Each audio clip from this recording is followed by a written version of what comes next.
Now, there's a million things going in my head, but I want to go to you at the end of your run. Remind me of like what the end of the run looked like and how you managed to even get to the beginning of this. The end of my run looked like me not thinking I needed to work the steps and me not thinking I needed the amount of help that I ended up needing. I mean, the thing that I think about whenever things aren't going well for me is if I use 12-step as a playbook to get myself out of a bad situation, the only tools that really mean anything are employing spiritual principles and doing service. So, okay, you're chopping up the furniture, putting it in the wood stove naked. Yeah. Who stumbles on you? And how much do you remember? Or just remember the story? Dylan, you're on the show in person. Isn't it weird? Dude, it's great to be here. Yeah, it's weird. You've never done the show alone in person. You've been on the show, I want to say, 5 times. Once with Chris on the phone. Me and Chris were in a hotel on Ludlow Street, and you called in. And you were like, you guys are a bunch of knuckleheads. Mm-hmm. Second time, I think maybe 6 times. Second time, I think you called in with Chris again.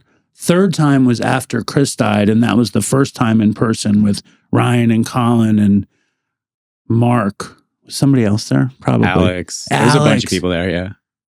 Was Alex there? I don't know if he was there. Was he there? I don't know. I thought so. Maybe he was. Doesn't matter. Yeah. And then we've done like phone call after phone call and all these, like we celebrate Chris's birth and his death and all these things. But we've never had you and I here in person. Well, no one's really been here. Are you very impressed with the Dopey studio? Very impressed. I'm a little intimidated by the Dopey studio, I think. Yeah. I'm not comfortable yet. No, it's incredible. It's pretty intense. And Dylan, famously on the show, you were Chris's sponsor, obviously one of Chris's closest friends, and Chris's employer in a lot of ways. In some ways, yeah. Yeah, right? We had a lot of different facets to our relationship. I always love reflecting, and it's bittersweet, obviously, but wasn't the dream for Chris to be like the on-site, what was the thing, a doctor? Well, I mean, yeah, he was going to be a PsyD, right? Either PhD or PsyD. Yeah. So yeah, he could have been our clinical director. That was our visionary, our clinical visionary, believe it or not. And he was very excited about that. Yeah. He was excited about all these things, right? And then he overdosed now almost 2018. What is that? We're almost 7 years out. And he still very much lives in our show at least twice a year. And I mention his name every episode. And we, over the summer, I had his mom and his sister on together in person, Arden and Arden. Mm-hmm. And his mom didn't want to do it. But then when she did it, she realized like how alive Chris was in the show. And it made her feel, I think, somehow a little bit better. But you're in touch with that family too. Mm-hmm. So like, how do you feel like, and you work with tons of addicts who die. Mm-hmm. So like, what do you do when you lose somebody? How do you keep them around? And can you? I mean, I think each person I've lost probably deserves a different answer to that. And I think Chris, like, just as he lives here, he lives with us up in the Berkshires also. In a lot of ways, like he changed the trajectory of what we do, how we do our work. Explain. And Colin told me that you have pictures of him around and he's in the... Yeah. Yeah. And it's this weird thing where, like, I'll answer that in a second, but there's this weird thing of like deifying Chris in a certain way and also remembering that he was a complete idiot who like couldn't get out of bed oftentimes, and he was brilliant. And he's like, it's easy to think of Chris as someone different than all the other people in our lives. And in some ways he was, and in some ways he wasn't. It's interesting because we totally deify him in a way. He's become a symbol also. He's become a symbol. He was he was as smart as he was stupid, which is intense. Right. Because he was so smart and so dumb. Yeah. And deifying Chris is a weird thing, isn't it? What are you supposed to do? Because like if somebody's gone and their legend looms large, what else can you do? Like we don't deify him intentionally. And we probably, both of our organizations probably do a similar thing with him. Yeah. Which is we try to honor him and know that it's a cautionary story. Absolutely. And I think a lot of the whatever the deification or like the thread of him that lives through both of our our work is also very practically true. Like it's real. Like, so for us, Chris's contrarianism, if that's a word, was like, is still alive with us in the fact that he challenged everything. If you remember, he was always kind of like on the opposing side, the devil's advocate thing, but it was always like intelligent. He always would have like a real opposition to your idea that would make you sharpen who you were, give you a little humility, and hopefully like progress the idea that you were thinking about. So I don't know. I think, for instance, he had us challenge basically I think us together, like his energy included, had us challenge the entire notion of sober living. Like, why is it that there's just like an expectation that a lot of things are built into this thing called sober living or extended care or whatever that is. And I think we would sit around and just like ask ourselves a lot of questions about like, why is it that like, should it be ubiquitous that every single sober house that you just have to go to a meeting every day and you have to get a job in the first week? If you don't, you're kicked out. If you use once, you're kicked out. All these types of truths that we all just took as truths. Like, can we challenge those? Like these sober living. And Chris, went to every sober living there was, like lived a good chunk of his life in sober living. So he was a good sort of contrarian litmus test. Absolutely. And also his style, obviously our first 130 or 41 episodes or 42 episodes, first 142 episodes was him doing that to me.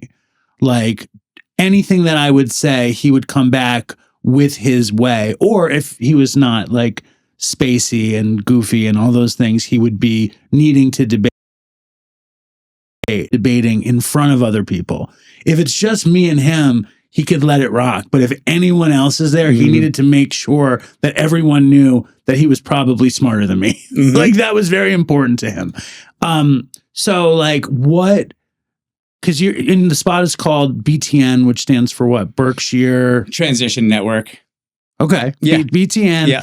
In the source, as Chris liked to call the Berkshires, where he was like the only place he could keep it together. And, now that we're years out of his death, like that actually became the truth. The only place he could keep it together was in the Berkshires, really. Yeah. It's interesting.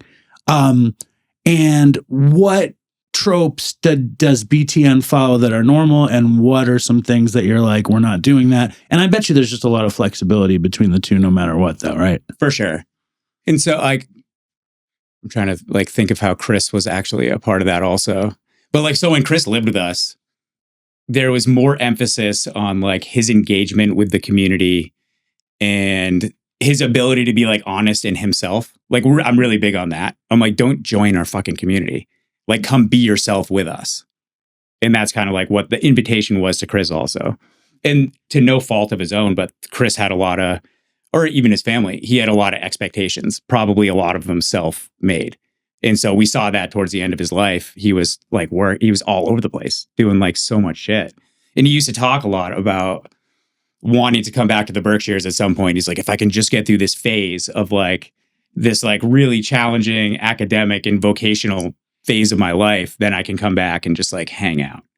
That's what he wanted to do. He wanted to like help people and be himself, probably in sweatpants and hopefully in sweatpants and like be himself and hang out and be a good person. Like that's where he felt most comfortable. It's funny though, because I talk to you and I talk to Colin and I talk to Annie from time to time, and I think about the things he would say to me. And the funny thing is that Chris's way was he would tell all of us exactly what we wanted to hear, no matter what. Like that was just his fucking thing. Like with Annie, he would be like, we're going to start a practice, you and me in the woods, and we're going to be doctors together.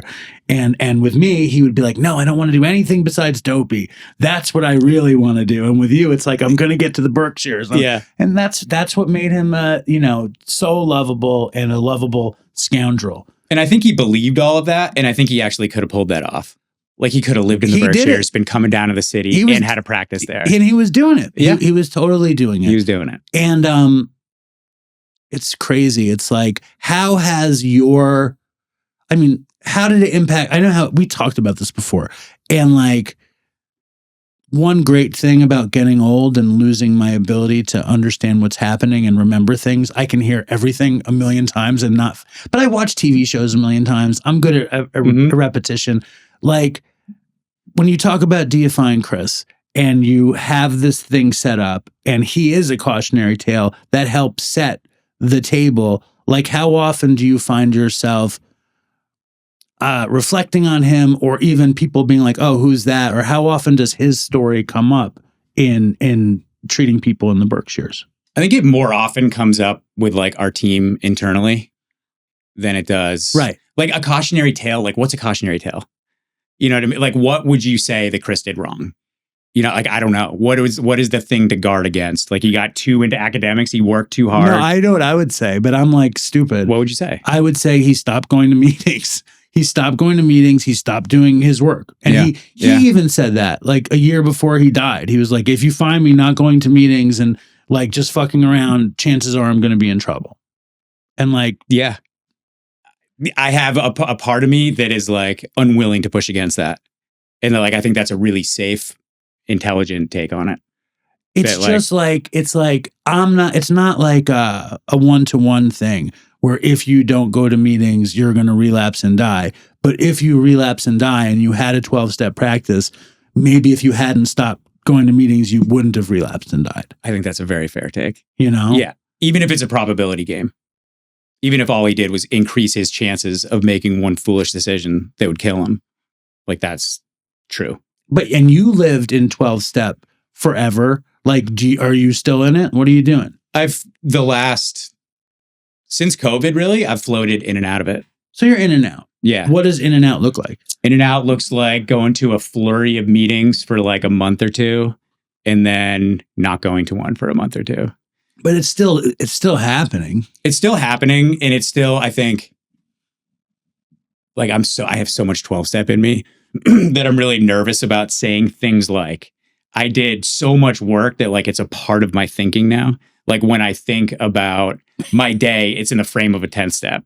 When I think about a resentment, I go right to like, where am I fucked up? Like, where did I go wrong in my process of thinking?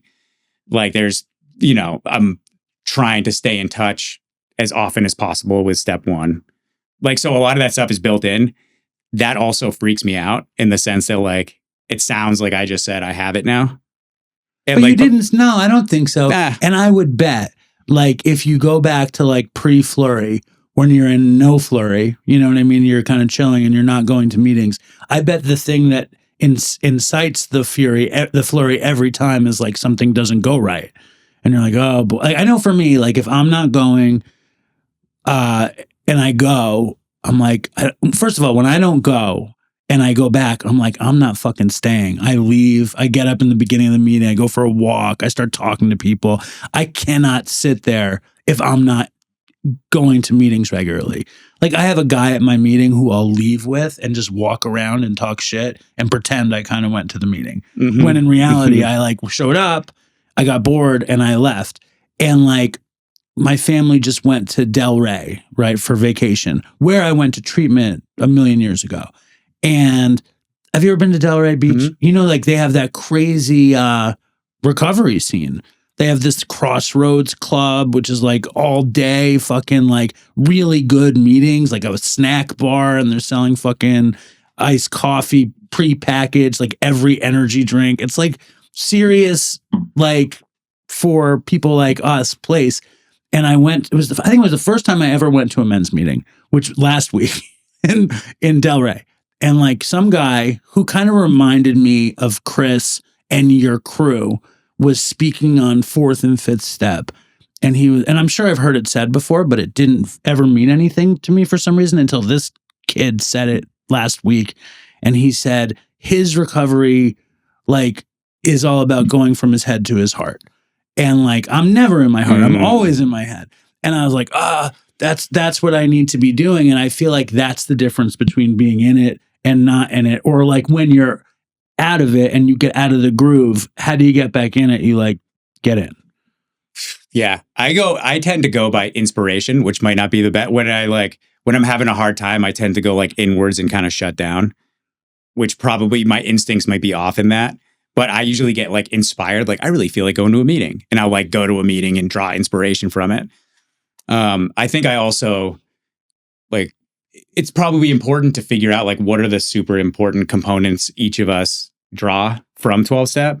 And for me, a big part of it is the relationships that I've created over the years. So to this day, if I even have a thought like, oh, a beer sounds interesting, I'm calling someone. When's the last time you had that thought? I think I did that last year at some point. And it wasn't even like I wanted to drink. You know, when you get that weird little subtle notion, they're like, oh, beer, interesting. Or like whatever it is. I think I was trained well enough, and that's something I have done, is like you talk about that right then. Just like get it out to literally anybody.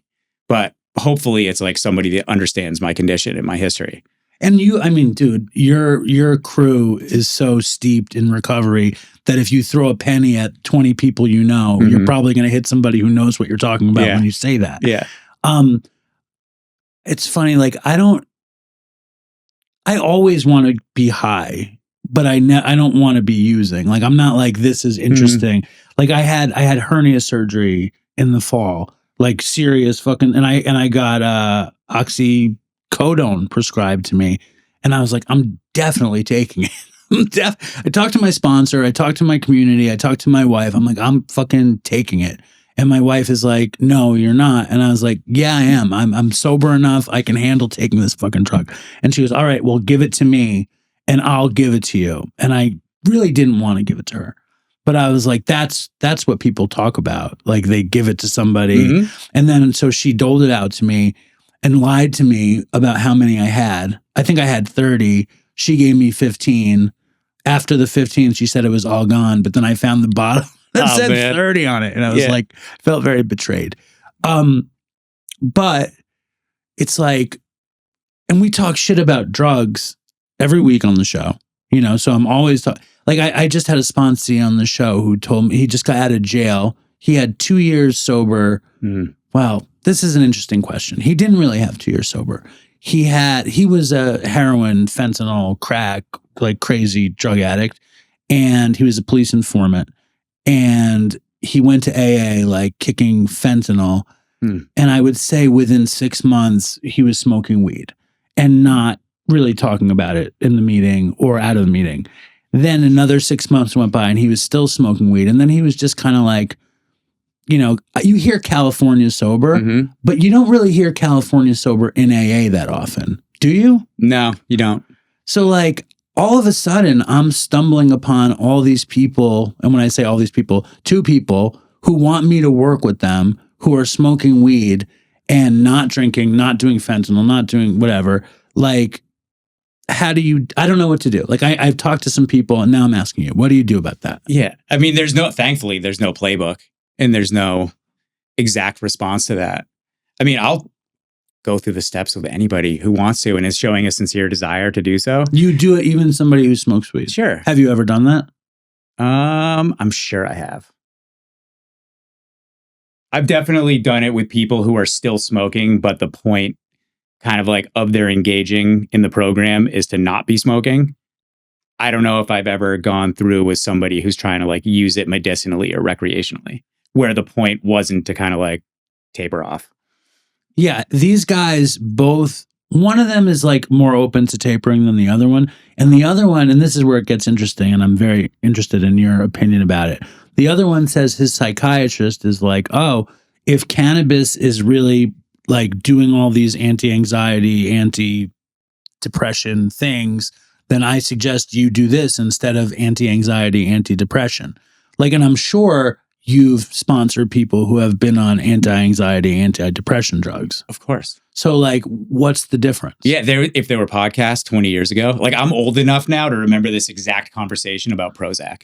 Okay. You know what I mean? This conversation was happening with guys in recovery. Like, are you sober if you're taking Prozac? Like, can someone have a spiritual experience if they're on antidepressants? Like that was a legitimate discussion 20 years ago. And the answer is yes? Yeah, I think so. Or the answer is certainly, I don't fucking know. Right. Or like, what place do I have to know? My job is to put my hand up and ask if anybody needs help. And beyond that, like, I don't think it's my job to, if someone, I don't know. Actually, I'm trying to think of like a situation where I'd be like, you're clearly not like doing this, so I'm not going to answer your calls anymore. Like who, by virtue of their asking us to help, isn't that like enough willingness? Yeah. Okay. And my sponsor is like, yeah, that's all fine and good, but I'm not working the steps with them.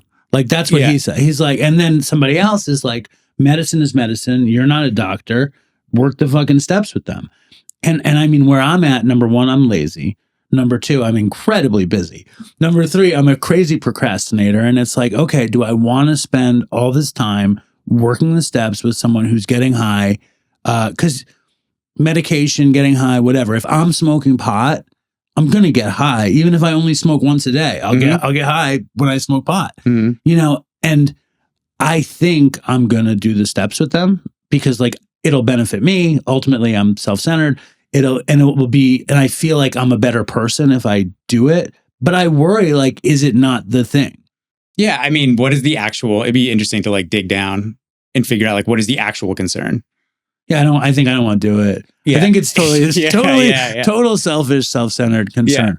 Yeah. Because who am I to, I would never be somebody, even if they're sober, think I actually offered them a spiritual experience. You know what I'm saying? Yeah. Like, that's an interesting thing. Like, one of the greatest things that Chris always said about you was he would be like, I'm not finding a sponsor who isn't as totally fucked up as I am. And he's like, and then I found Dylan and he did everything that I did, including shoot coke, shoot heroin, and was an alcoholic on top of it. You know, like, so you were like in great admiration from Chris for being as fucked up as you were. And how many years do you have now? 17. Right. Fucking 17 years, the pinnacle of health, looking like a movie star. Can you reflect on those fucking horrible days still? Less so. Right. I can a little bit, and not out of any effort to forget it. I think it's important to, as I'm thinking about that, think about when you were super fucked up. Would you have been bothering somebody to try to work the steps with you? No way. I wouldn't even fucking go. way. I wouldn't even go. Like, so when your motivation was just to stay fucked up, there's no possible shot you would have been like, dude, can we read Spiritual Expendings too? Like, no, right? And that's the answer to the question. So who, like, so I would argue that like that person who's like smoking weed who wants to go through the steps, like, is showing a certain, like, a lot of willingness and a sincerity. I like that you circled back to that question as opposed to talking about when you used to shoot coke on the moving van or whatever. Yeah. But no, I think that's, you know what I mean? I think that's a great answer. Yeah. And I don't know. I think it's interesting. And I think it's also for them to actually figure out if that thing's working or not. Like, what a better tool. Sure, it might be more challenging if you're smoking weed, I suppose. The idea there is that like you're intoxicated, so you can't figure out what's true and false, I guess, would be like the idea that you can't do an actual 4-step if you smoked a blunt the day before. Because you don't, because is that the argument, I guess? You can't make contact with God because you're not feeling the like level of pain that you need to be feeling that abstinence can bring for a sober drug addict. And you need to like work from that pit of despair to be able to like ask your conception of God for help, you know? It's interesting because I know that before I became totally, you know, addicted and I was just smoking weed, I think I had a lot more access to spirituality in that window than I really ever had. Like, I was so open to a power greater than myself as a young stoner than I ever was again until somebody who's like trying to seek it out. So I think that's an interesting point in itself is because pain being the hallmark of spiritual growth versus like, this is a mind expansive substance. And it's an interesting point, I think. When you're running this place, do you feel like you're running this place, BTN? No. I feel like... What's your title? Founder, yeah, I guess. Okay, so CEO. Founder, CEO of BTN, where fucked up drug addicts, for lack of a better term, come to get well. How often, like Chris being like, oh, I know Dylan did all these things that I did, and that makes me trust him, and it makes me know that I can get better because he was as bad as I was. Like, how often are you looking at kids in the face and seeing yourself? Probably less so these days. thankfully. And I don't know. It's also, I feel like what we do is less built on our experience, or it's more built on our experience of getting well than our experience of being sick. So I think there's a lot of like, I don't think like even the idea that we would create change in someone like freaks me out. Like, I think that's that person did that. Yeah. Our job is to set up conditions and to put them in front of like good practitioners and be in a safe place for them to come to their own conclusions about their use. Are they an addict? Are they an alcoholic? Do those labels even make sense? Like, I'm not willing to put those labels on anyone or to tell them which direction they should go, or even to tell them they should go to a 12-step meeting. Like, I'm not comfortable doing that. I'm comfortable in helping them figure out what might work for them, what might have been not working for them, and then keeping them accountable to some kind of a plan of action. But like kindness, support, open-mindedness, similar to the person who's smoking weed, it's like, I want that person to discover the truth for themselves about whether weed works or not. I think it can be like a really small, narrow window of like binary truth or not truth when it comes to 12-step stuff, which I got sober in. I love it. I love the 12-step philosophy. It's not necessarily for everybody. And it was never meant to be. It's definitely not for everybody. No, we don't need to shoehorn everybody into it. I think that also hurts 12-step when we just force people to go. Well, it brings down the statistics of it being effective, for sure. It might. And also think about like your really good friend who's going to show up to a meeting in a county you're not in. You want that person to show up to a group of people who really want to be there and who also have had a spiritual experience. And that's what they offer. Not people who are just like showed up at a treatment center. They're actually not an alcoholic, but they're told they need to do this for the rest of their lives. And like what worked for them actually was like seeing a good therapist and going to the gym. How often do you stumble upon people with long-term recovery that didn't do it in 12-step? I mean, it's hard to sometimes. Yeah. But most people that you know that have long-term probably have some sort of background. Yeah. Now, there's a million things going in my head, but I want to go to you at the end of your run. Remind me of like what the end of the run looked like and how you managed to even get to the beginning of this. So, ironically, the end of my run looked like me not thinking I needed to work the steps and me not thinking I needed the amount of help that I ended up needing. So it was me like using institutions. Where were you first? Well, a couple different states. But like it looked like showing up to Mountainside, knowing that I needed to like become abstinent, at least for a while. Like drugs and alcohol were not working for me in the way I was trying to make it work. And then I think the most important thing there is I wound up finding a bunch of people I trusted that had stories like me, similar to what Chris found in me, I guess. And I think I also found people who had turned the corner and were inspiring in their lives. So like they sounded just as fucked up as I had been, or at least somewhere in that ballpark. And then most importantly is like they didn't care about using drugs anymore, which I couldn't even fathom.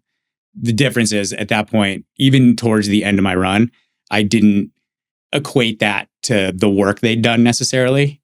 I just like wanted to kind of like be around them and hang out and thought through some kind of like osmosis maybe. Well, that's the beginning. I think the beginning does come through osmosis. What were you using at the end just before you went in? The end was heroin, coke, alcohol. Like bad. Xanax. Yeah. Yeah. So for me, it looked like I actually got 4 or 5 months sober. Hold on. How old are you? 46. 40. So you were 29. Mm-hmm. Okay. I'm just trying to set the stage here. Yeah. So I'm 29. Yeah. I guess right as I was turning 29, I had 4 months sober-ish, living in Canaan, Connecticut, bored as hell, which I've realized now is a symptom of me being boring and like hadn't expanded my life beyond like a few very basic survival instincts. I should be taking notes because I have all these ideas that pop into my head when you say stuff, and then I miss them. So I'm going to take notes. All right, take notes. Yes. Do professionals take notes or not take notes? I think they take notes. All right, I'm going to take a note. Yeah, but I think whatever's right for you. Thank you. I appreciate that. God, what happened? I haven't thought about this one in a while. This is good. I got bored in Canaan, whatever that means. Could you get drugs in Canaan? I could have, probably. But were you using in Canaan? No, I wasn't. Okay. So 4 months sober. And I'm like, I used to live in Vail, Colorado. I loved Vail. I thought I might be a pro snowboarder one day. Were you good? No. Okay. I mean, I was like mediocre. Okay. Yeah.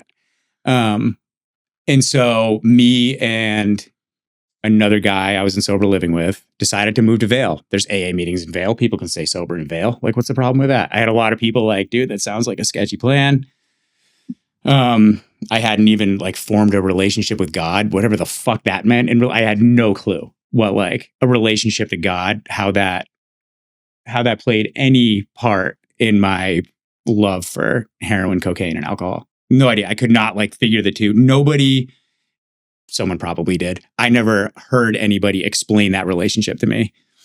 So anyway, I moved to Colorado, made it halfway there before we stopped at a sorority house.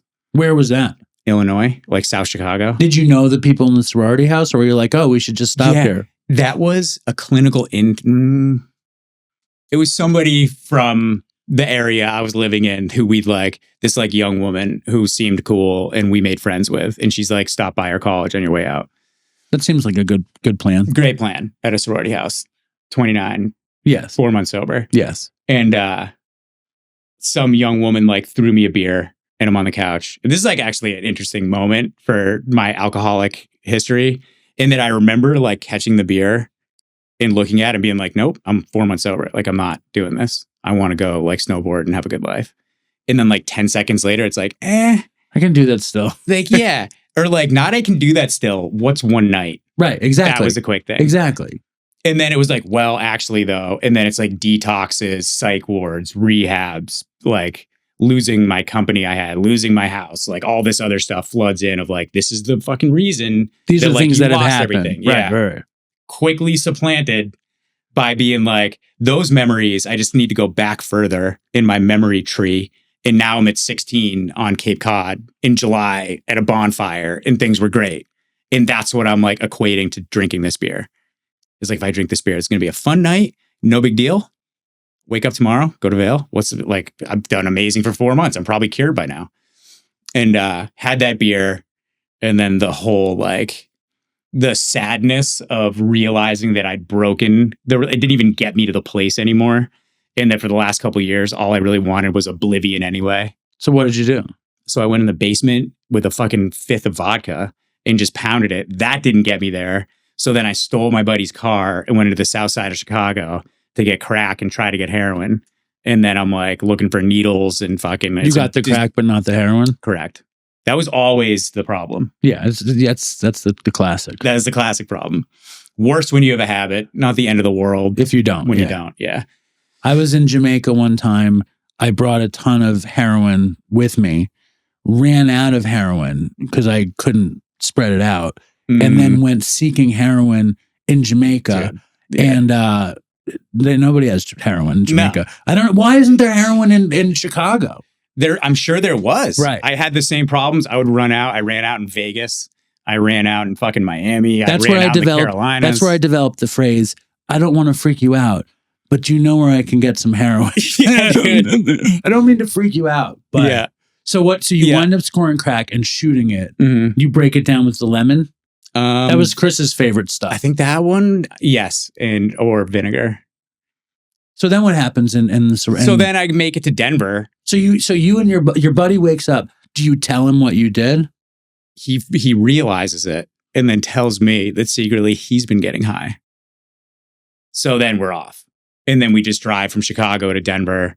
And I'd heard things about Denver, about like where you can get certain things. And then that was just like debauchery. So we did make it to Vail, got a job. And I would just every single day commute back and forth from Denver to Vail. What were you doing in Vail? I was working at a clothing store. Okay. Like an assistant manager. Nice. Actually. Very nice. No big deal. Yes, sir. But lost that job within a matter of like a month. And then overdosed twice. Because you found good heroin in Colorado. Yeah. Was there a lot of heroin? There was a lot of heroin. Yeah. And it was tar. And I'm from the East Coast. So I was just like constantly misjudging it and waking up in the ER or waking up with a paramedic in front of me. It sounds like it was good tar. It was good tar. I mean, I don't know. Is that the definition? Is just like, well, I mean, in Los Angeles, good? Yeah, exactly. In Los Angeles, it was not good. Because I would buy it off the street and it was really crappy. But I would imagine, I never OD'd on tar anywhere, but I imagined if I did, it would have been better tar than the tar I was getting. Yeah, fair enough. This was good tar. So keep going. Reliable. So, I mean, that's like a very short How does it end though? That one ends with on my second, there's actually 3 overdoses in like a matter of like 10 days, 2 in a row with the same paramedic. Wow. Yeah. I can still remember that. I don't remember much of Vale. I remember that dude's face looking down at me as he hit me with the old school IM Narcan with the big gauge needle, 16 gauge or whatever it is. Yeah, like right in your thigh.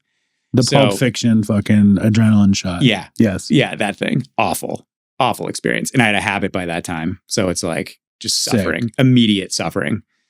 So anyway, the second time I woke up after the second night, I was handcuffed to the hospital bed with a list of charges and like a citation thing. And there was like a couple felonies just like laying on my chest. I remember that. What were the felonies? There was like a possession. And then there was also this tricky one, which is like unlawful use of a controlled substance, which is like the same thing you'd get if you drugged somebody. Right. So it's like not good. It's not the felony you're looking for. But it was just me. Also, they never even fucking found dope on me at all. It was in my system. And in Colorado at that time, you could get arrested for that. Right. Yeah. So I got like the book thrown at me for every possible thing you can have for being overdosed. So what happens? You fucking leave the state. So I took off. Where'd you go? Yeah, I had a court date in like 2 days and I just left. Drove back to Connecticut. Shot stuff the whole way back. Thank God the Red Sox were playing in like the ALCS. And so it was like stopping every night and getting a motel and just like getting super fucked up. And the Red Sox may have kept me alive that year. And went back to like some really sweet guy in the 12-step, like let me stay in his couch. And I continued to relapse. And then I like got an apartment with some other people that were half relapsing, you know, that crew that's like in and out. And we decided to get it. And this one kid got like, I think a bag of like 5,000 Xanax from Serbia.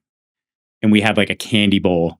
Serbian Xanax candy bowl. Yeah. In the kitchen with just Xanax sitting there. And so it wasn't long until I was in a psych ward for that one. How do they decide that you should be in the psych ward for that? What did you do? This was pretty clear. So the one of my roommates, I can't remember which one, came home and I was trying to get a fire going and I was naked in the living room with an axe chopping up furniture, trying to fit it in the wood stove.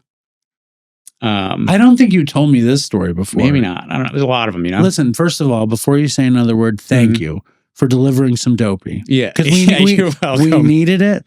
Thank you. Yeah. Okay. You're chopping up the furniture, putting it in the wood stove naked. Yeah. Who stumbles on you? And how much do you remember? Just remember the story? Yeah, just the story. Yeah, Xanax. Yeah, of course. You know, that's what it does. Yeah. So, yeah, next thing I know, I'm in a psych ward in Torrington, Connecticut, which is a really nice, like medium-sized post-industrial kind of like tough, small city. But yeah, so I spent 10 days there calling Mountainside with no money. Everyone, please take me back. Please take me back. Tim Walsh was the ED at the time. Were you friendly with him at that point? I was he knew of me and he used to fuck with me. He knew I was like, I think he liked how bad my story was and how dumb I was. And also confident about my stupidity. And he probably liked your industriousness, that you had this company, that you traveled the country, that you accomplished things. Yeah. He saw potential in you. Yeah, I think he did. Yeah. Yeah. And so he actually utilized my like moving and storage expertise. And he's like, you can come here, but you're not doing any programming. You're not like doing any groups. What you're going to do is shovel snow and move furniture because we're moving offices. And so they let me like live at Mountainside and I basically worked like 8-hour days and then I'd go sleep and cry or not sleep. What did he say? Why did he say don't do the programming? That's a good question. Because he thought you would bullshit it or something? Yeah. He just like thought, I don't exactly know. Don't you think that's an incredible like intervention? Dude, it's an incredible intervention. Like that. Yeah. You don't hear about that ever. It's absolutely brilliant. Yeah. No, and we get less and less of that these days about like really creative treatment, I would argue. Do you ever find yourself saying you can come here, but only if you fucking like clean the house or do anything like that? Maybe a returning guest, a returning client. It's a fucking good intervention. It's a good intervention. Especially on you. It's a ballsy intervention. Because that's the thing that says, I know how smart you are. I know that you can charm every fucking clinician and like sound smarter than everybody here and get that feeling as though you're getting it or that you're getting over. Either way, it's a feeling that can fuck you up. But no, you're going to come here and like be our custodian and sleep away from everybody and fucking work, and we'll put you up. Mm-hmm. And it worked, it sounds like. I mean, so I stayed sober, and then for that, like, I think I was there for like 2.5 weeks. And then the sober house I was in, old Tanya, some people might remember her. She like doing the Lord's work back then. Is she a doctor now? Is she the lady? No, this is Tanya. This is a different Tanya, a Canaan, like really important kind of like saint. But anyway, she took me in with no money. She's like, pay me back. I also have some extra food, like whatever, all this stuff. And so at that point, I still wasn't understanding the connection between the 12 steps and my like deep desire to get fucked up all the time. I still didn't understand that. Or like, I didn't even necessarily have hope that the obsession could ever be lifted. It was like this idea that like, maybe, I guess, under the right conditions, I can just slog through the next 60 years was kind of like my best case scenario. And that's not a super inspiring thought. So my first like 2 months, at Tanya's house, we're just like sleeping as much as possible, working whatever bullshit odd jobs I could get in January in Canaan, Connecticut, which is like a pretty dreary place to be. And then that's when, I think I did tell this one before, that's when the Colorado warrant showed up to Connecticut. Somebody told somebody that I was living at that sober house, and they surrounded the house and took me away. And they take you back to Colorado? No. They take you to jail? They took me to jail in New Haven. Which is not a nice place to go to jail. Not a great place. No. It's all fucking... I'm sure there's a bunch of Yaleys who are trapped in there too. Yeah, right. And they're like doing equations for you to keep you sharp. No, not a lot of Yale students in New Haven. No. Jail. And it was probably right down the road. Do you call your folks? I called my folks at some point. Yeah. They were like done with my bullshit. Even though like my mom kind of nailed it in retrospect. Like she wasn't going to like give me cash to go figure something out, but she would be supportive in trying to get creative with ways to get me help. And she would be direct with me about what she saw, but she would always answer the phone. You know, my dad, there just wasn't a lot of contact with my dad, but yeah, mom was like ahead of her time in the way she was like holding space for me. And I did call her at one point from jail after I met with the public defender. And she said this quote to me. She said, Dylan, after I'm like, listen, public defender thinks we're going to block the extradition. I'm going to get out. I'm going to get this apartment. I'm thinking I might start this type of business actually. And like, if I can do that for like 18 months, then I can leverage that into like a down payment for, you know. And she goes, Dylan, your actions speak so loudly, I can't hear a word you're saying. Right. And I remember like, for some reason, actually, that's like a little goosebumps for the sake that like, I remember that cut through all of it. And I was like, she's right. I'm fucked. I always fuck it up. I fuck it up every single time. And in fact, like the more nuanced and intricate my plan is, the fucking worse it goes. So I got down like in the middle of the pod. I'd heard Tib Walsh say, like get as low as you can and just submit. I still did not understand God or like what that had to do with anything. But I remember just laying down in the middle of the pod with like 50 guys around me, like starfish face down, and just being like, I can't do this. Not even like necessarily an ask for help, just like I'm fucked.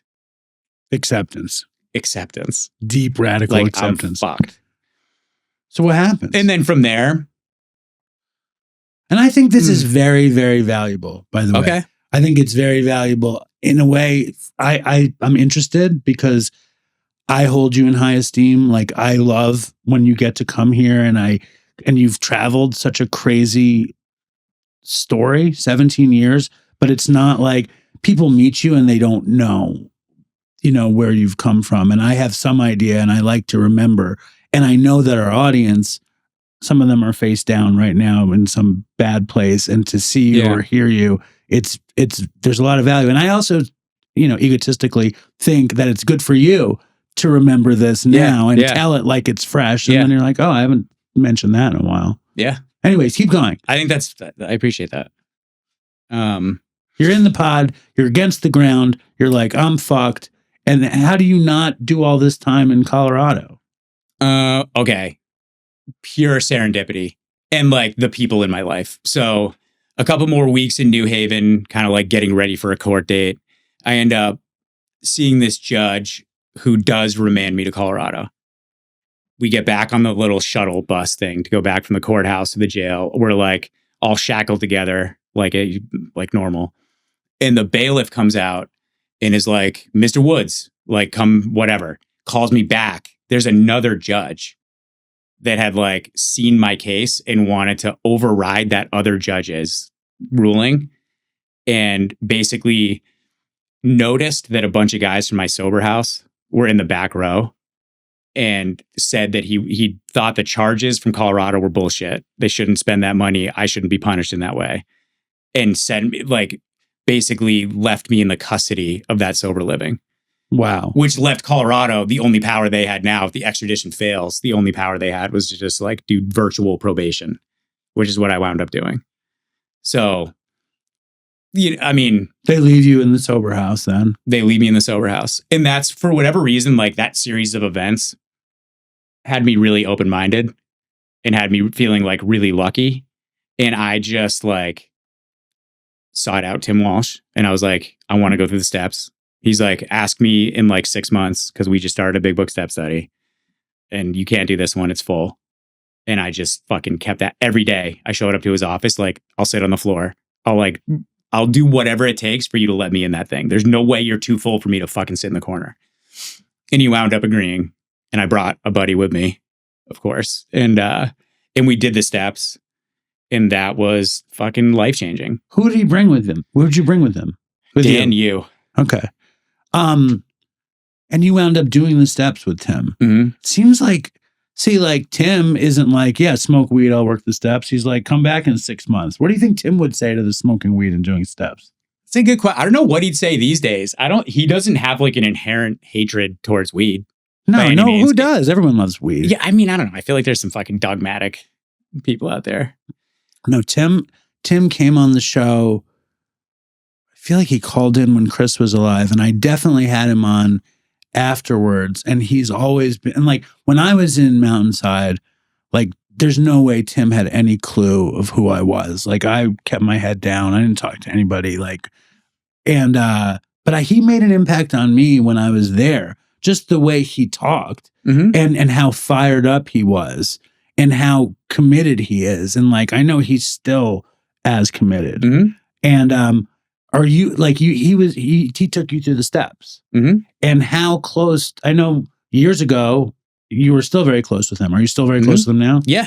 So that's beautiful. I've moved further north. He's moved further south. So it's like we don't see each other as often, but we're still super close. Yeah. How soon after all of that did you say, I want to be working in this field? That was a while. In fact, I didn't want to work in the field the whole time. So like I had what I would consider a spiritual experience as a spiritual agnostic or like whatever the fuck I am. I did have like this major revolution of the way I thought. And would you call yourself a spiritual agnostic now? I don't know. I just kind of made that term up, but I like it. Yeah. My dad calls himself an orthodox atheist. Okay. Is that like a cultural? No, he just likes Jewish stuff and doesn't love the idea of God. Yeah, I think that's fantastic. And then he takes it a step further and says, because I always say he hates God on the show, and he always needs to correct me when I see him, which is that he doesn't hate God, because how could he hate something that doesn't exist? Right on. That's his take. Yeah, and the word God, what does that even mean? It fucks a lot of people up. I understand. Like, look at our culture. And look at the world culture. Look at the world culture, and look at our culture, but very importantly, I would say. And like, I'm not necessarily on board with the popular conception of what we consider God around here. And I think it gets misused a lot. And I think, but I think agnostic is important too, because who the fuck am I? But I also do think a bunch of spiritual concepts and principles have changed my life forever. So like that ultimate truth of like the practicality of the things I've done have showed up in my life in a real way. Do I think that's like some Christian God per se? Actually, like not necessarily. I'm unconvinced of that. But totally. And then also, it's like, I mean, the thing that I think about whenever things aren't going well for me is if I use 12-step as a playbook to get myself out of a bad situation. The only tools that really mean anything are employing spiritual principles and doing service. Like there is nothing else. So like, how do I find spiritual principle? And like for me, God is reality, and whenever I'm in a meeting and somebody says, I know my higher power loves me, all I can think is that God is a scam. And then I go to my neighbor, I say, just so you know, God's a scam, right? And they're like, shh. But I do that. I can't help it because I come from this place and I struggle with that concept. But I hate like somebody thinking that their higher power loves them. Like that's a very nice thing. You know what I mean? I don't want to fucking hate on them for having a higher. What does that mean? You know what I mean? Like there's right. Like I get that. Right. But there's something that feels to me that sometimes can seem a little self-important around like this sports game went my way and I'm going to thank God. Right. While there's like these bacterial infections running rampant on another continent. Right. Like, but so concerned with my parking space. Right. Well, God loves you. You know what I mean? Yeah. The Red Sox won. God loves you. Totally. So how long until you're like, I could work in this field? And like, what happens? Does God come down and... Kind of. Yes. The O'Connors. Oh, no way. Yeah. So, I mean, I spent my first 4 years doing nothing but like going through the steps, eating Ben and Jerry's, and landscaping. And like reading and learning and trying to like figure out what this new worldview I was kind of like figuring out was. And then I was at a meeting at Mountainside and Chris's sister was there. And I spoke. And I think that's because Chris must have been there, obviously. This is maybe 2011. And Arden came up to me after. Yeah, that's when we were there. Yeah. That's when I was there in 2011. You were probably there. Yeah. You that's and Chris. Funny. Yeah. And Arden was there and came up to me after. And she was like, hey, that was like interesting how you spoke. I'm starting this company. Could I call you sometime? And that was all I really heard for like a couple months. And then she called and we had this talk. And she had like this group of brilliant doctors and consultants and psychiatrists and all this stuff. And there wasn't like a representation of apparently like a drug addict idiot that would have like added to the perspective of this group. Well, I'm sure you spoke and were really inspiring. And she was like, holy shit, I could hire this kid for cheap. He could be my entree into this world. And like, I didn't know that. I didn't know that's how you got into it. Yeah. So I was maybe Chris a couple years down the road is maybe how she saw it. Was like someone who had a little bit of insight from a different perspective of how like clinicals or like professional people think about it. I think that's how Chris saw you too, though. He was like, how can I do something to get from there to here, you know? And it's incredible. I love hearing this story because again, I have mental problems and I don't remember everything. I don't remember if I've said it either. Yeah. I feel like I remember the felonies on your chest, but I don't remember anything else. And Dopey Nation, if you remember this stuff, send in an email, dopeypodcast@gmail.com. Let us know, whatever. And now you're running this BTN and you're like you're like deeply involved in many facets of recovery. And now I do our dumb podcast and all of a sudden I'm involved in many facets of recovery. And we talked to some of the same people and I was talking to one of them and I'll say his name for no reason, which is Scott Apgar, who's a very interesting character. He doesn't listen to the show, but he's a sweet guy. And he said to me, I was talking about something and he goes, fentanyl isn't even the thing anymore, Dave. Nobody's dying of opiates. Nobody cares about opiates. Now it's just alcohol and legal weed. Is this true? Is fentanyl not the thing anymore? I don't know, man. It feels like fentanyl's still a thing. Fentanyl's still a thing. What about Kratom? How much are you seeing Kratom? Kratom? It's like Kratom has decimated the Dopey Nation. Yeah, I get it. I've seen a couple. It feels like there's an unfinished thread there real quick. Between Arden and what I wound up doing. Yes. Is my only, so I never worked in an institution. All I ever did before starting what we started was working with Arden, which was like, you do whatever you need to do, however you need to do it for that one person. That's is that OPGs. Companion? Yeah, work? that's like therapeutic companion kind of stuff and or case management, whatever it was. But the idea is like you're working with one person in the way they prefer and the way they need, full stop. That's it. And we source whatever it is we need to source. And I really appreciated that style. And so that's kind of like from where we came. That's where BTN comes from. Yeah, from like That a therapeutic idea. companion model. What rather can we than do like for this client? What do they need specifically? But that like by necessity is super expensive. So it's like, could we scale it and make it cheaper? And that's what we're continuing to try to kind of like do. And then Kratom has shown up there for sure.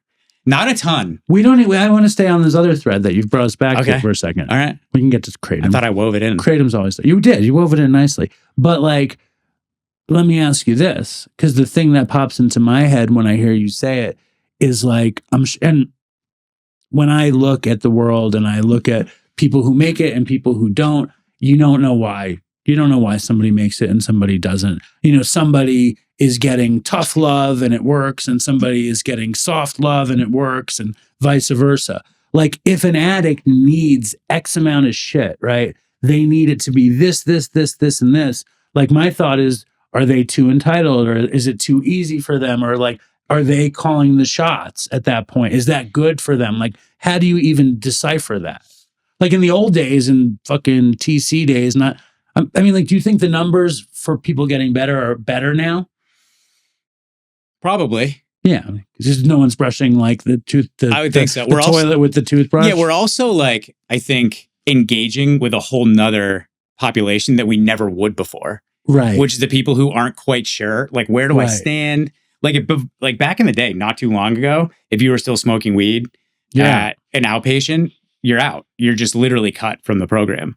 And like that was proven to be completely fucking wrong. So then you have the people who are in the program, then they may have done bad. I don't know. The numbers you're getting though are not including that. So like who knows how the success rates were? Or someone doing an intake and they're like, yeah, I did smoke weed the other day. And it's like, oh, well then you're not quite like, you're not showing your willingness or whatever the thing was. And it's not to say that abstinence isn't like the thing for a majority of us probably. That's not to argue against that. What I'm saying is that like, I think we're starting to engage with everybody. We have an outpatient now, and it's like being able to work with people in the community in a way that just shows up for where people are at that day. Right. And we've seen so many people that just need to not get thrown off the path because they're not 100% abstinent. Yeah. Like that's like, I mean, that's the biggest thing that I've learned that I probably always knew, that like, you just need to be kind to people and try to be helpful and like not let people just OD on you in front of you. Dude. Like that's the whole thing. Yeah, man. There's like this survival bias I think a lot of us have of like, because I needed Tim Walsh to tell me to move furniture.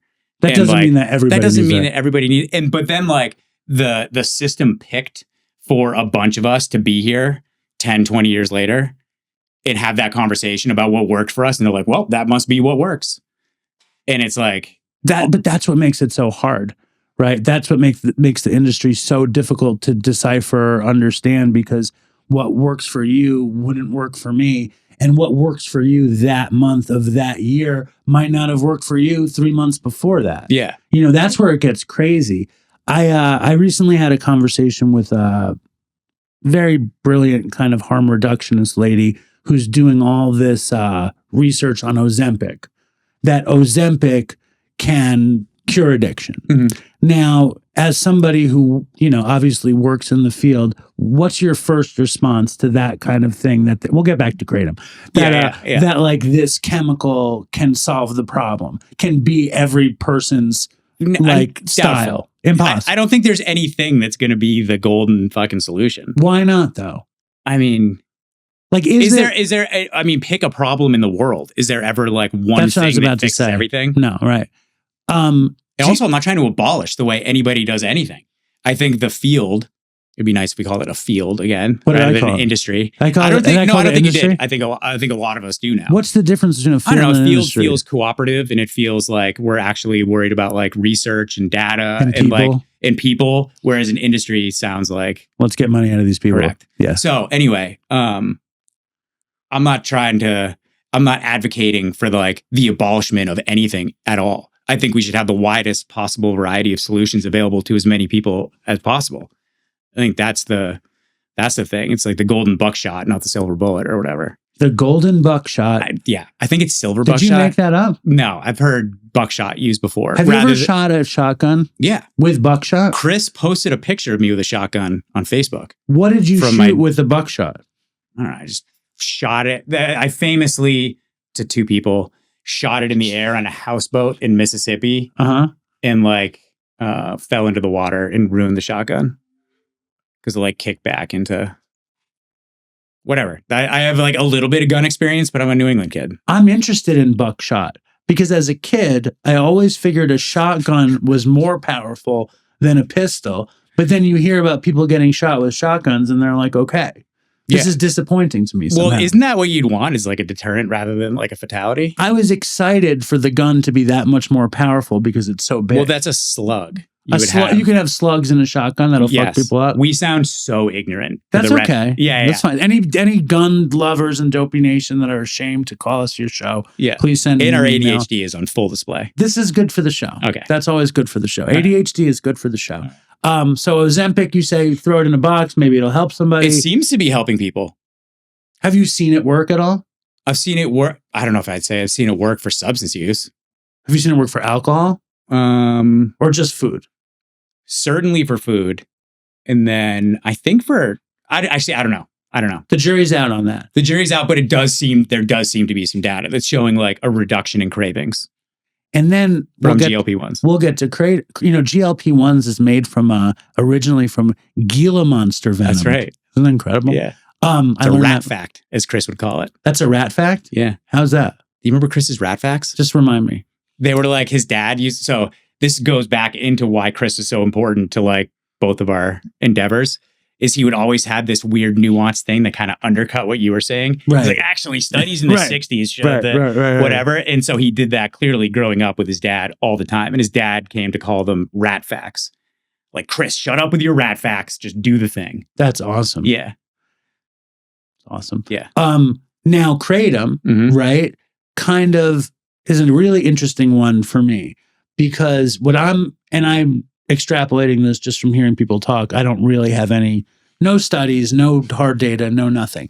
But if less people are dying from fentanyl, if less people are strong, it's really because we do these, Dopey Nation does Zooms, right?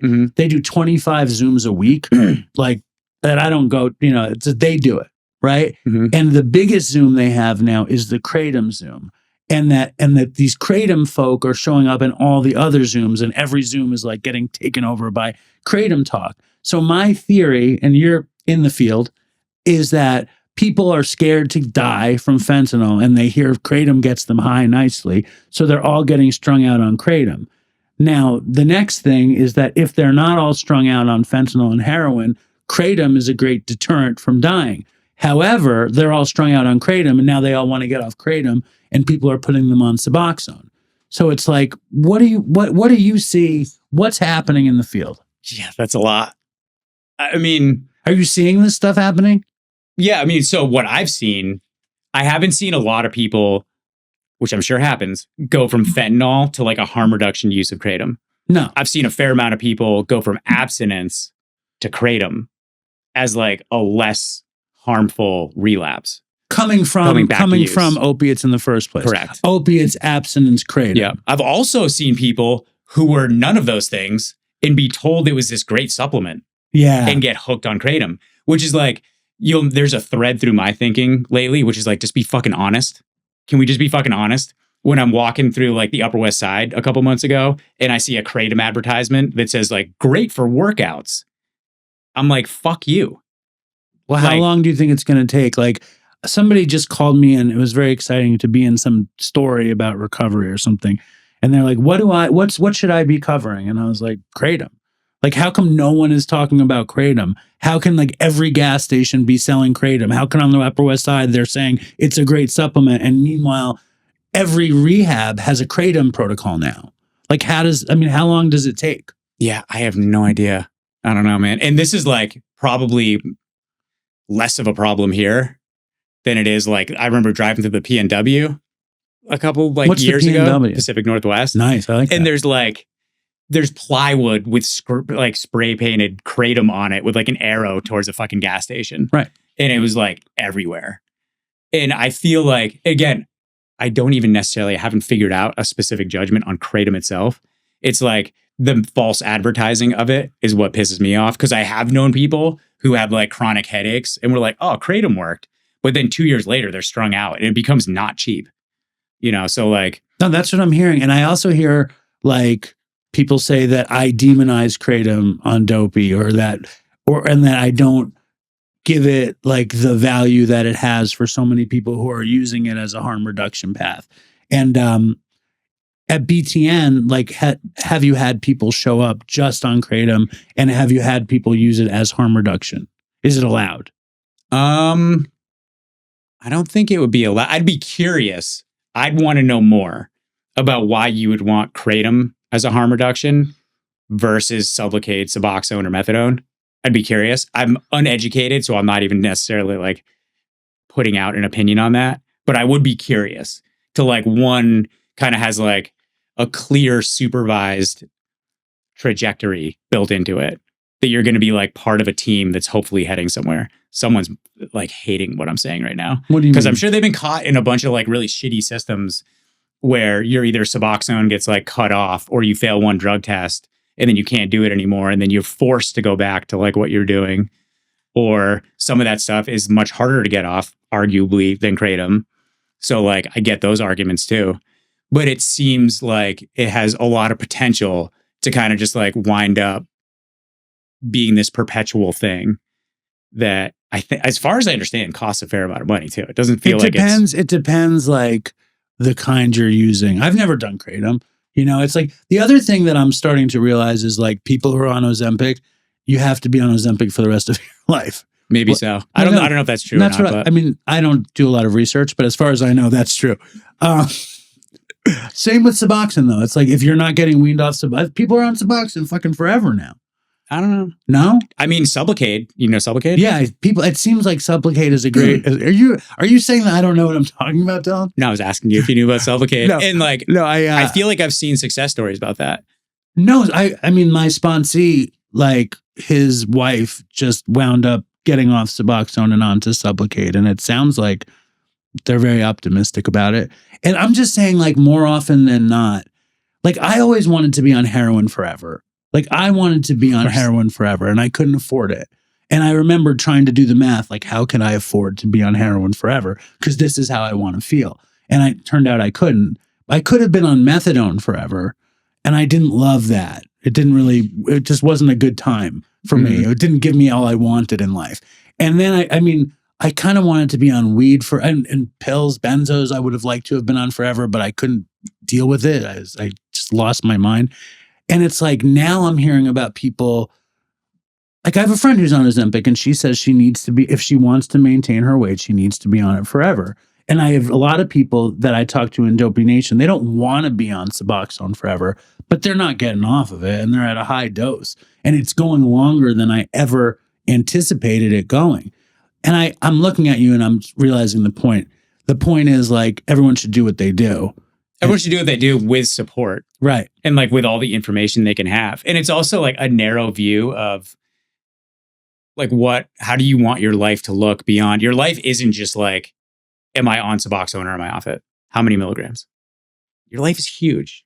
Are your relationships improving? Is your life huge? Are you excited about the future? It's a good question, though. Right. Like, yeah. What are you, is that was the actual, remember when I told you I was going to write a note? Mm-hmm. The note I wrote was boring because you described Kanan, you were bored because you were boring. Mm-hmm. And I think people's lives are small because they don't add things to them. Yeah, because they're in survival mode from doing something that's worked for them.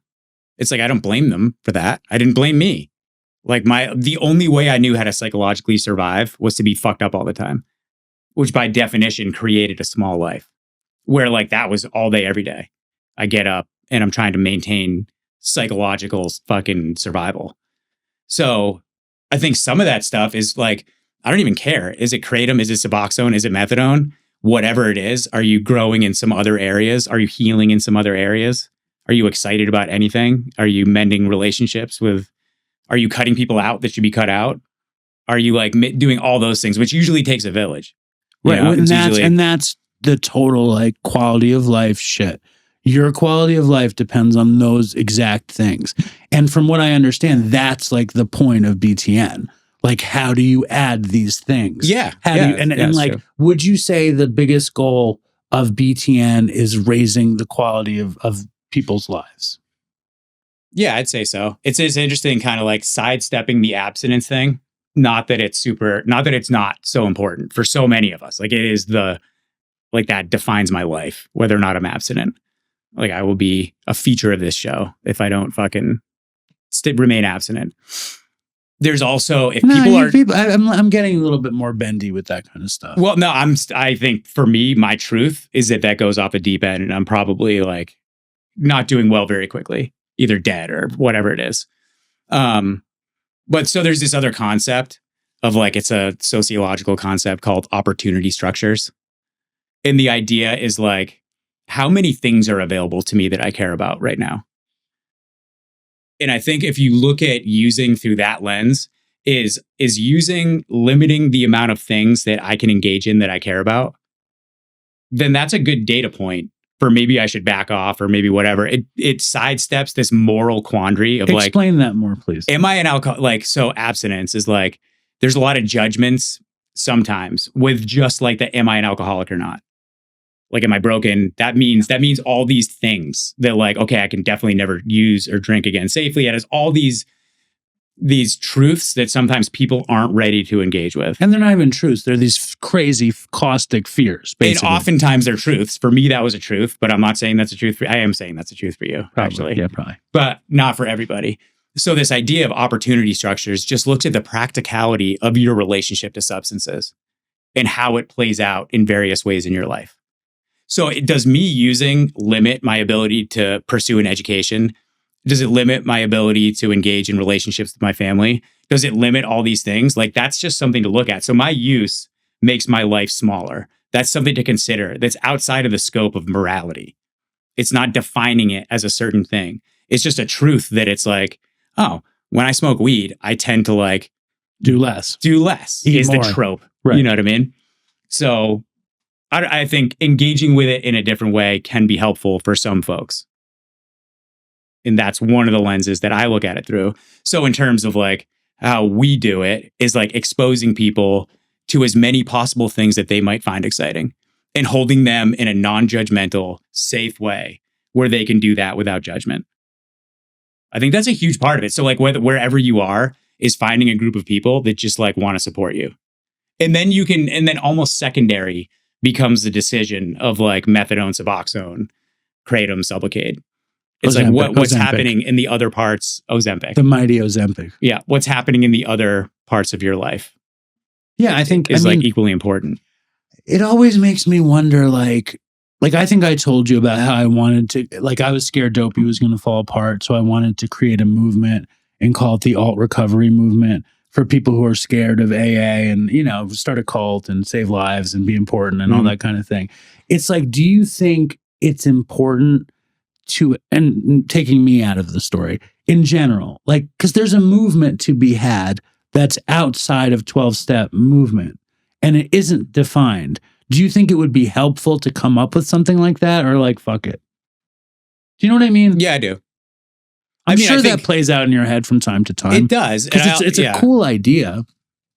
I mean, I feel like things like mutual aid and community are needed everywhere all the time right now anyway. And whether or not like abstinence or harm reduction needs to be a unifying piece to one of them, I don't know. I mean, maybe this is one. Like, we're in one. It is one, whether you want to think or not. Like, Dopey is one.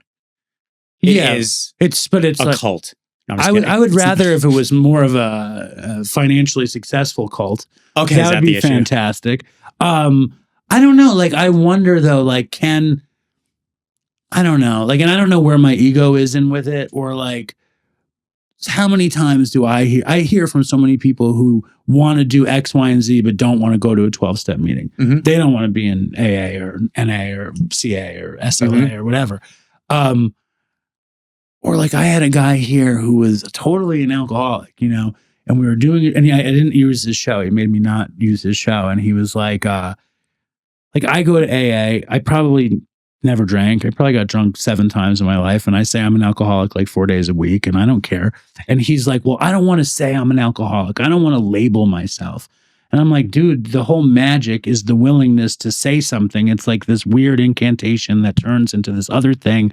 But like, is there another way to do it? Like, is there, is there value in creating something like that? I know you think Dopey is that. Dopey's just this dumb show. Like there, but I would like to create. How many meetings did you say are occurring? How many like Zoom things are occurring? Like, they don't even listen to the show, those people. Whatever. I know. It's happening. I know. It is. Are you interested in creating that kind of superstructure kind of thing or no? No, I'm not. Am I? I don't know. Maybe you're doing it. I'm sorry that it's not. It's not really working out. As fruitful as you No, hope. I'm not doing. I won't do. All we do is this. I know. This is not that. This is just this. This is a thing. I think 12-step also has a bunch of advantages in the way it was created like at the beginning, because there's been a ton of movements that have showed up. There's like the yoga recovery thing. Right. There's the mindful recovery thing. Right. There's the Dharma stuff. There's like a big Christian recovery thing. And like a lot of those things wound up getting influenced. A lot of those things are fantastic still. And some of the corners of those have been influenced by people with motivations other than just helping people, and have hurt a lot of people, which happens all the time. And like the brilliance of 12-step, like love it or hate it, is it has that inverted pyramid where it's serious about the most important person in that organization is the vulnerable person who walks in on day one. No, it's the best. And like there's fucked up corners in 12-step too, obviously.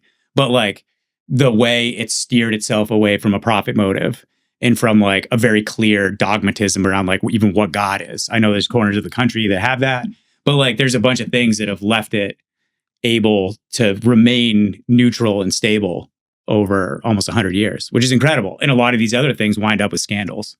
Yeah, often. Because of people like me that want to like create something and get wealthy on it. Yeah, just the membership. It's amazing.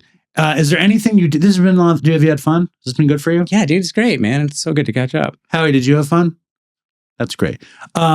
He's not that fun, you know. But I'm so glad you came in. I want you to come in more. All right. 2 weeks, I want you to come back.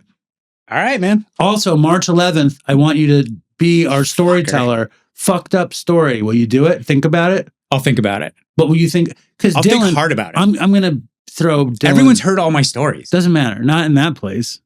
No. Doesn't matter. It's like you go. Everyone heard "Here Comes the Sun" and they want to see fucking George Harrison do it in concert.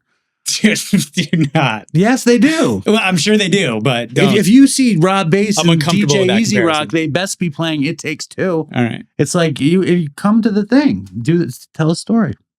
Maybe you got. I mean, I always feel like when you come on the show that I'm going to want to take you down a dark path. And I always feel like you don't want to go down that dark path. But then once you do, you always get very into it, which I love. I do. As soon as I forget about the microphones and the cameras. Well, we never usually have. Usually it's just you and me on the phone. Yeah, so even still. Yeah, but still. You know it's being recorded. Yeah. But this, I think you look good. The camera, I think this could be useful for you somehow. You're on camera, right? Okay, good. Yeah, no, just you. But thanks, man. This is fun. All right, dude, it was great. All right. Thanks for having me. Thanks, Howie. Thanks, Howie.